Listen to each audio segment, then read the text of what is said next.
আমের আচারটা আমার সুগার দেওয়া হয়ে গিয়েছে, তো আমি 3-4 ঘন্টা পরে এটাকে নিয়ে যাব।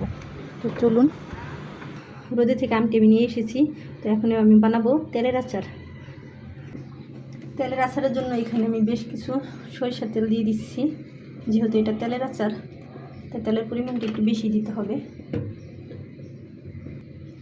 পাঁচফোড়ন, তো পাঁচফোড়নটা আমি হালকা আছে ভেজে নিচ্ছি।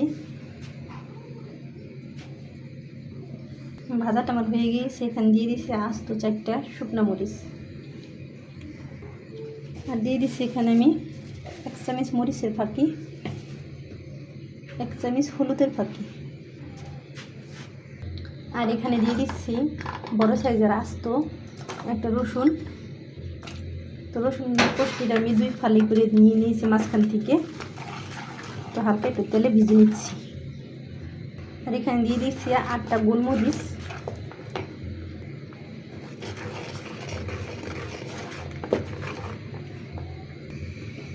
এখন আমি আমটা দিয়ে দিব তেলের ভিতরে। এখন আমি আমটা দিয়ে দিচ্ছি।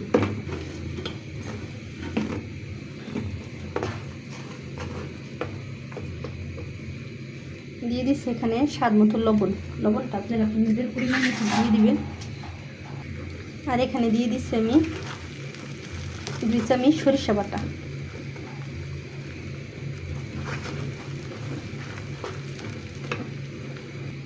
এখানে দিয়ে দিয়েছি আমি প্রায় 10টা কাঁচামরিচ আস্ত আস্ত।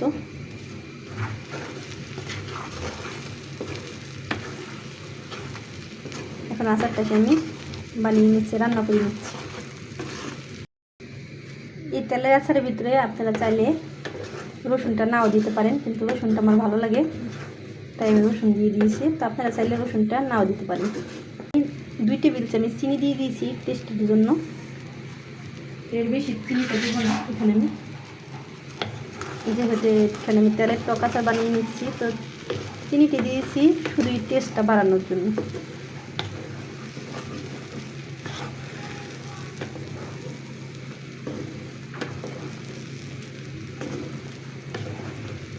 তার 2 মিনিটের মতো আমি জাল দিয়ে নিচ্ছি এখানে আচারটাকে। আচারটা আমার এখানে হয়ে গিয়েছে। তো এখন আমি মশলাটা দিয়ে দিচ্ছি, যে বানিয়ে রেখেছিলাম যে শুকনো মশলাটা, ওই মশলাটা আমি দিয়ে দিচ্ছি আচারের ভিতরে।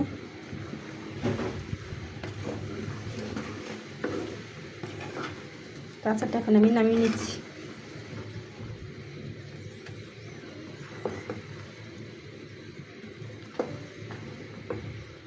এর থেকে বেশি রান্না করবো না আচারটা, যেরকম আছে ঠিক এরকমই থাকবো। তো রোদে দিয়ে দিয়ে প্রায় 1 সপ্তাহ পর্যন্ত রোদে দিতে হবে আচারটাকে, এরকমই জুসি থাকবে।